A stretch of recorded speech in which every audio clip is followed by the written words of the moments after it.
When people talk about toxic relationships, they make it sound so simple. Just leave, they say. Why didn't you see the red flags? But when you're in it, when you're drowning in it, nothing is simple. Nothing is clear. This is the story of how I fell in love with someone who destroyed me. And the worst part? I let them. If you've ever loved someone who hurt you, if you've ever stayed when you should have left, this story is for you.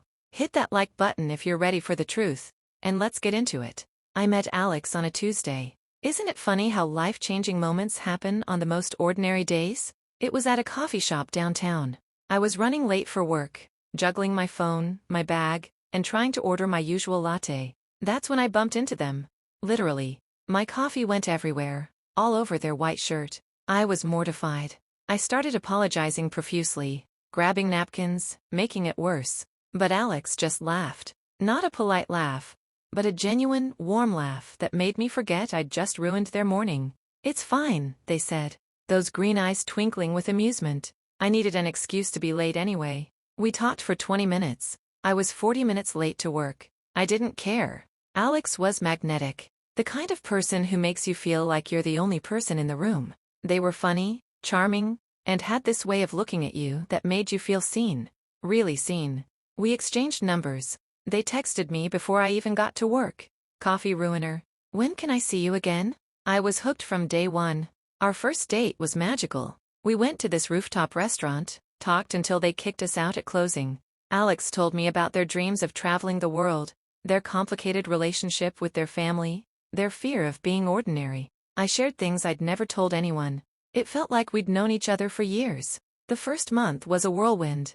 Late-night conversations that lasted until sunrise. Spontaneous road trips. Dancing in the rain like we were in some romantic movie. Alex made me feel alive in a way I'd never experienced before. They would show up at my apartment at midnight with my favorite ice cream. Leave little notes in my car. Text me good morning before I even woke up. It was intense, passionate, all-consuming. My friends said we were moving too fast. You barely know them, my best friend Maya warned. But I didn't care. When you know, right? Wrong. The first red flag appeared about 6 weeks in. We had plans to meet for dinner. I'd been looking forward to it all week. I got dressed up, made reservations at this place Alex had mentioned wanting to try. I texted them when I left my apartment. No response. I waited at the restaurant for an hour. Called 5 times. Nothing. Finally, at 9 p.m., I got a text. Sorry, got caught up with friends. Forgot to tell you. Rain check? That was it. No real apology. No explanation. Just, got caught up. When I tried to talk to them about it the next day, Alex got defensive. Why are you making such a big deal out of this? I said I was sorry. You're being too sensitive. I let it go. I told myself everyone makes mistakes. It was just one time.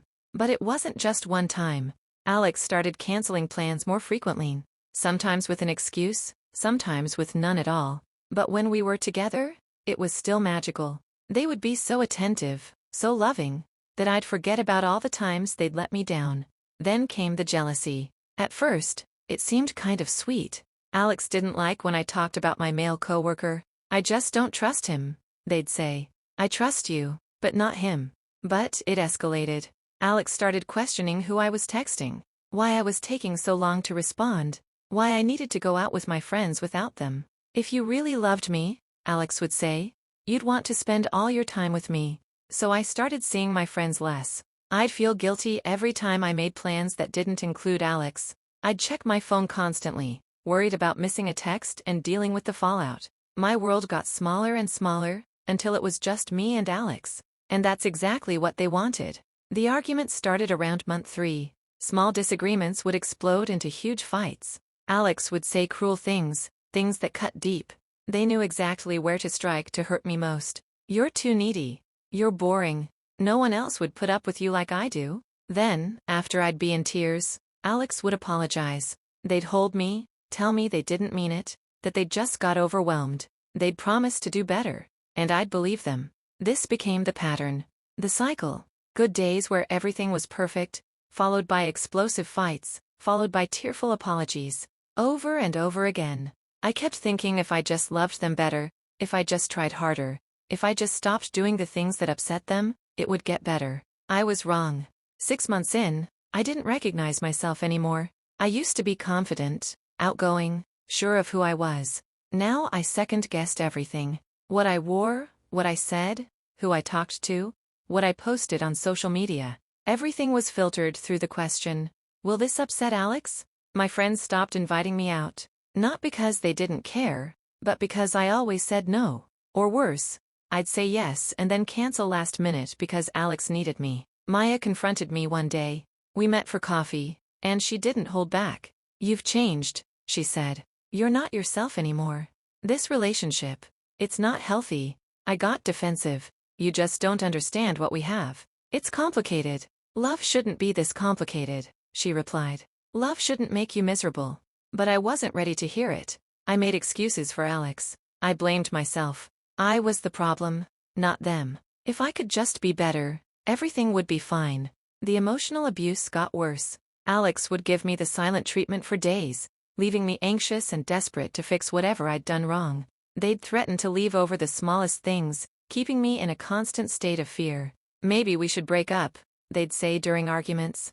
And I'd panic, beg them to stay, promise to change. The worst part? The good moments were still good. When Alex was happy, when they weren't angry or distant, it felt like paradise. Those moments kept me hooked, kept me believing that the real Alex, the Alex I fell in love with, was still in there. I started lying to my family about how happy I was. I posted couple photos on social media with captions about being blessed and so in love. The comments would roll in. You two are perfect together. Relationship goals. If only they knew the truth. The breaking point came on my birthday. Alex promised to make it special. They'd been distant for weeks, and I was desperate for things to feel normal again. They told me to get dressed up, that they had something amazing planned. I spent hours getting ready. I wore the dress Alex loved, did my makeup perfectly. I was so hopeful that this would be the day things turned around. Alex picked me up 2 hours late. They were in a bad mood, snapping at me the moment I got in the car. When I asked what was wrong, they exploded. Can you not be so needy for 1 second? I'm here, aren't I? I showed up. What more do you want? We drove in silence to a restaurant I'd never mentioned wanting to go to. Alex scrolled through their phone the entire dinner, barely speaking to me. When the waiter brought out a birthday dessert, Alex didn't even look up. I excused myself to the bathroom and cried. I stared at my reflection in the mirror and barely recognized the person looking back. My eyes were dull. My smile was forced. I looked exhausted. That night, alone in my apartment, Alex having dropped me off without even walking me to the door, I had a moment of clarity. This was my life. This was what love had become. And it was destroying me. But even then, I didn't leave. Because the next day, Alex showed up with flowers and a heartfelt apology. They cried, told me they'd been stressed about work, that they loved me more than anything, that they'd be better. And like a fool, I believed them. The real wake-up call came 3 weeks later. I was at Alex's apartment. We'd had a good day, one of those rare perfect days that reminded me why I'd fallen in love in the first place. Alex went to take a shower, leaving their phone on the coffee table. It buzzed. A text notification lit up the screen. I wasn't trying to snoop. I really wasn't. But I saw the name, Jamie with a heart emoji. My stomach dropped. The preview read, "Last night was amazing. When can I see you again?" My hands were shaking as I picked up the phone. I knew I shouldn't look. I knew it would break me. But I had to know. I unlocked the phone.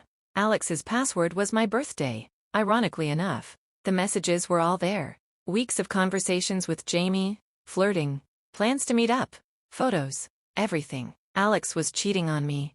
I don't remember Alex coming out of the bathroom. I don't remember them trying to explain.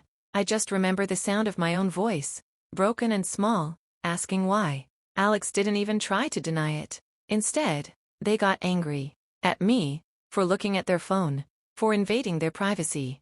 If you weren't so suffocating, maybe I wouldn't need someone else, they said. That sentence, that one sentence, it shattered whatever was left of me. I left. Finally, I left. I drove home in a daze. I felt numb, empty, like someone had scooped out my insides and left just the shell. The next few weeks were the darkest of my life. I couldn't eat. I couldn't sleep. I'd wake up in the middle of the night, reaching for someone who wasn't there, and then remember why. Alex tried to contact me, texts, calls, showing up at my apartment.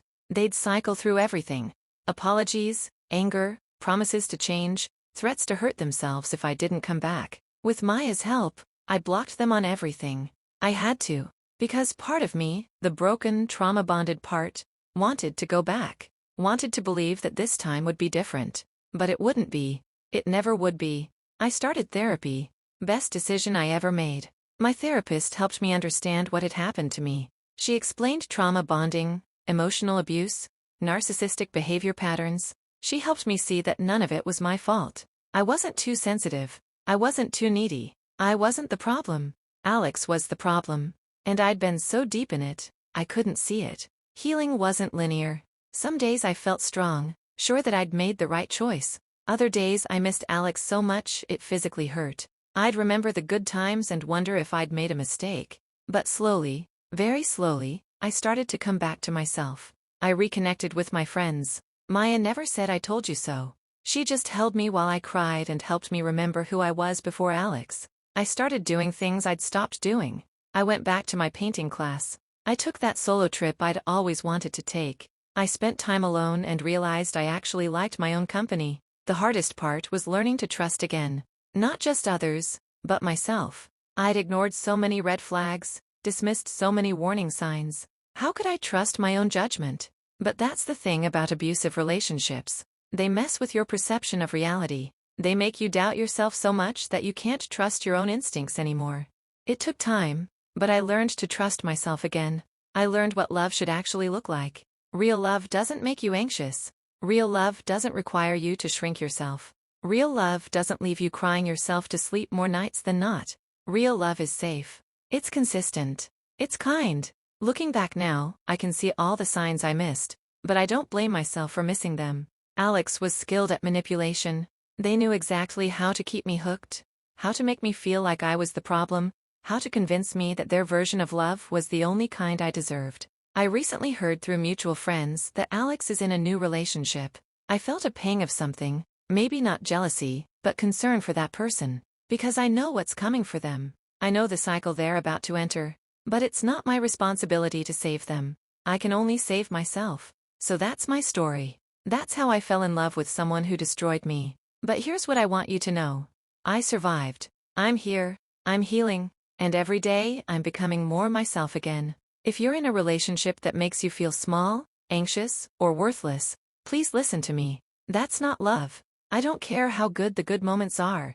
I don't care how much they apologize after they hurt you. I don't care how much they promise to change. Real change takes action, not just words. And you deserve someone who doesn't need to change to treat you with basic respect and kindness. You deserve someone who doesn't destroy you. I didn't know love could destroy me like that. But I also didn't know I was strong enough to survive it, to leave it, and to build myself back up again. If I can do it, you can too.